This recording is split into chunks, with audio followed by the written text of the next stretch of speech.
ভাই সাহেব খুব সুন্দর প্রশ্ন করলেন যে ইসলামে তার অনেক বন্ধু মুসলিম বন্ধুরা বলে যে সুদ নেওয়া হারাম। তিনি জানতেন না যে কেন হারাম, কিন্তু এখন ধারণা হলো যে দুনিয়ার যে পরিস্থিতি, অর্থনৈতিক প্রেক্ষাপট, তিনি জানতে চান যে কেন তা হারাম। আর কোরআন মজিদে কমপক্ষে ৮ জায়গায় লেখা আছে সুদের ব্যাপারে। এই সুদ শব্দটা আরবিতে রিবা, সূরা নিসাতে, সূরা ইমরানে, আর বলা হয়েছে সূরা বাকারায় সূরা নম্বর ২ আয়াত নম্বর ২৭২ ও ২৭৯তে যে তোমরা সুদ থেকে দূরে থাকো। আর যারা সুদ থেকে দূরে থাকবে না, আল্লাহ ও আল্লাহর রাসূল তাদের সাথে যুদ্ধ ঘোষণা করবেন। সুদ এত নিকৃষ্ট বিষয়, কবিরা গুনাহ। আর গুনাহে কবিরা ইমাম আজ্জাবি এটাকে ১১ নম্বরে রেখেছেন, ৭২টি কবিরা গুনার মধ্যে ১১ নম্বরে।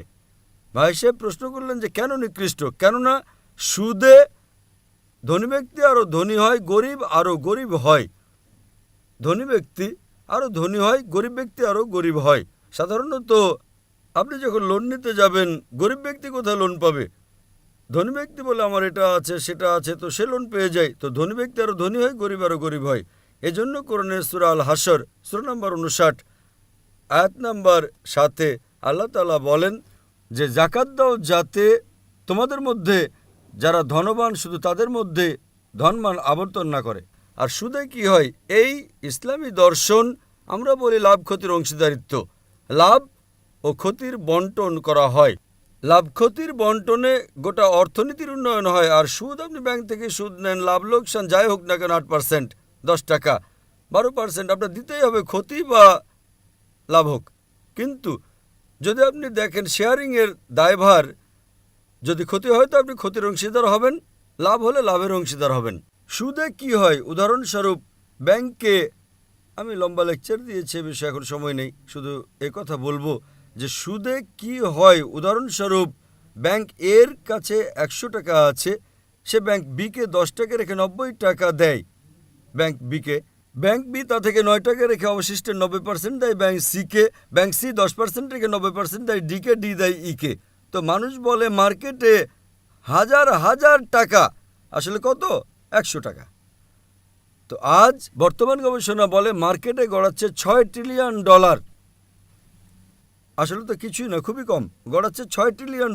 একজন বসে যায় তো সবাই বসতে শুরু করে। লিমন ব্রাদার্স সম্পর্কে কে ভাবতো যে লিমন ব্রাদার্স ভারতের ১ নম্বরে বসে যাবে? তারপর সিটি গ্রুপ, একজন বসলো সবাই বসতে থাকলো, সারা বিশ্বে একের পর এক।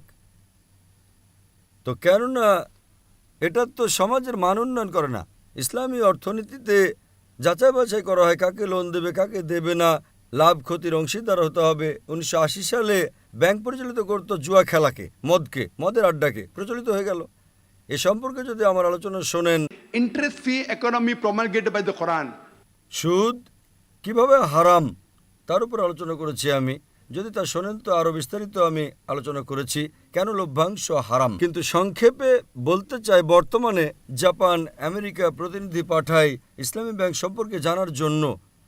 আমাদের সরকারের কাছে আমি গিয়েছিলাম, জনাব চিদম্বরমের কাছে, যিনি অর্থমন্ত্রী ছিলেন, তার সঙ্গে কথা বলেছিলাম আমি যে আপনি ইসলামী ব্যাংক চালু করেন না কেন? তিনি বললেন করবো ইনশাল্লাহ, যখন আমার সাক্ষাৎ হয়েছিল জেদ্দায়। কিন্তু আরবিআই এখন অনুমতি দিচ্ছে না, কেননা তারা অনুসন্ধান করেননি। ইংল্যান্ড দিয়েছে, অনেক দেশই দিয়েছে। ইন্ডিয়াও যদি ইসলামী ব্যাংকে যাতে লাভ ক্ষতির অংশ থাকে, যদি তার অনুমতি দেয়, তো ইনশাল্লাহ ইনশাল্লাহ ইন্ডিয়ার অর্থনীতি অগ্রসর হবে ইনশাল্লাহ। আশা করি উত্তরটা পেয়েছেন।